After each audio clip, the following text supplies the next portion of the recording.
हाय everyone, welcome और welcome back to our YouTube channel. Myself Dikshita Ram से और हम मॉलिक्यूलर बायोलॉजी चैप्टर रिवाइज कर रहे हैं और ये मॉलिक्यूलर बायोलॉजी का 5th लेक्चर है। आज के लेक्चर में हम देखेंगे कि जेनेटिक मटेरियल की क्या क्या प्रॉपर्टीज होती है, डीएनए की और आरएनए की। जेनेटिक मटेरियल यानी कि डीएनए और आरएनए दोनों की बात करूंगी। ठीक है, तो स्टार्ट करते हैं। In some viruses RNA is the genetic material. कुछ वायरसेस में हमें RNA as a genetic material देखने को मिलता है। जैसे कि आप ले लो टीएमवी यानी कि टोबैको मोज़ेक वायरस, इसमें हमें सिंगल स्ट्रैंडेड आरएनए देखने को मिलता है। और अगर आप क्यूबी बैक्टीरियोफेज लोगे तो उसमें हमें RNA as a genetic material देखने को मिलता है। तो कुछ वायरसेस में हमें RNA as a genetic material देखने को मिलता है। Molecule that can act as a genetic material, जो भी molecule as a genetic material act करेगा उसके पास कुछ 3-4 प्रॉपर्टीज होनी चाहिए, तभी वो कैपेबल होता है कि वो as a genetic material act कर सके। तो सबसे पहली जो क्राइटेरिया है जो उसे फुलफिल करना होगा वो है that should be able to generate its replica, कि इसको खुद का रेप्लिका, खुद के जैसा एक डॉटर डीएनए या फिर डॉटर आरएनए, कुछ भी बोल लो, वो बनाना आना चाहिए। So should be able to generate replica, should be stable, chemically and structurally stable होना चाहिए, खुद का रेप्लिका जनरेट करना आना चाहिए। Should provide scope for the slow changes, यानी कि mutation that are require for evolution, कि अगर स्लो चेंजेस हो रहे हैं, म्यूटेशन हो रहे हैं जो कि इवोल्यूशन के लिए ज़रूरी होता है, तो उसके लिए भी इसको स्कोप प्रोवाइड करवाना आना चाहिए। Able to express in Mendelian character, Mendelian character में ये एक्सप्रेस होना चाहिए। तो ये होगी इसकी 4 प्रॉपर्टीज, 4 क्राइटेरिया जो कि किसी भी जेनेटिक मटेरियल को फुलफिल करना ही होगा। बोथ न्यूक्लिक एसिड, अगर आप दोनों न्यूक्लिक एसिड की बात कर लो, भले ही होगा आरएनए या फिर DNA, due to rule of base pairing and complementarity. देखो, इन दोनों के अंदर हमें बेस पेयरिंग एंड कॉम्प्लीमेंटैरिटी के रूल देखने को मिलते हैं। और जो डीएनए होता है are able to direct their duplication, की डीएनए अपना डुप्लीकेशन डायरेक्टली कर सकता है।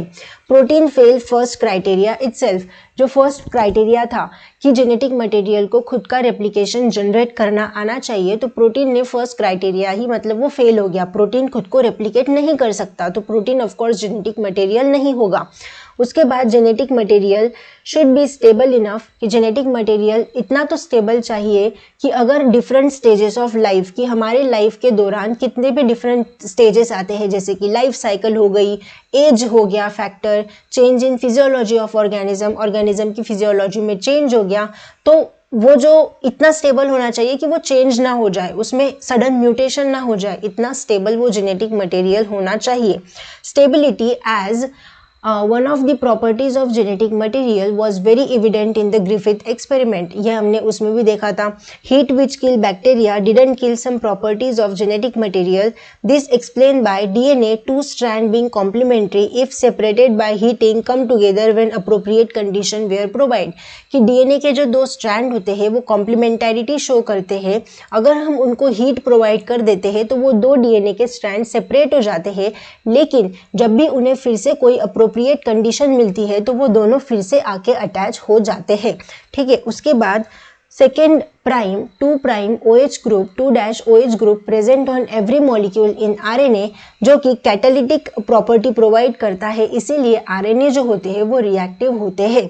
उसके बाद is reactive group and makes RNA labile and easily degradable, और आरएनए रिएक्टिव होने की वजह से वो इजीली लेबाइल होता है और इजीली डिग्रेडेबल भी होता है। Therefore DNA structure is more stable, chemically less reactive, इसकी वजह से जो डीएनए होता है वो मोर स्टेबल होता है, केमिकली लेस रिएक्टिव होता है एज कंपेयर टू आरएनए, इसीलिए डीएनए को बेटर जेनेटिक मटेरियल भी कहा जाता है। उसके बाद नेक्स्ट प्रॉपर्टी है that presence of thymine at the place of uracil also confers the additional stability in DNA, कि हमें डीएनए के अंदर यूरेसिल की जगह पे थाइमिन देखने को मिलता है, वो भी डीएनए को एडिशनल स्टेबिलिटी प्रोवाइड करता है, क्योंकि थाइमिन के पास CH3 ग्रुप होता है, तो इसकी वजह से उसको स्टेबिलिटी आती है कि जो डीएनए होता है उसमें थाइमिन प्रेजेंट होता है और आरएनए में थाइमिन की जगह पे यूरेसिल प्रेजेंट होता है।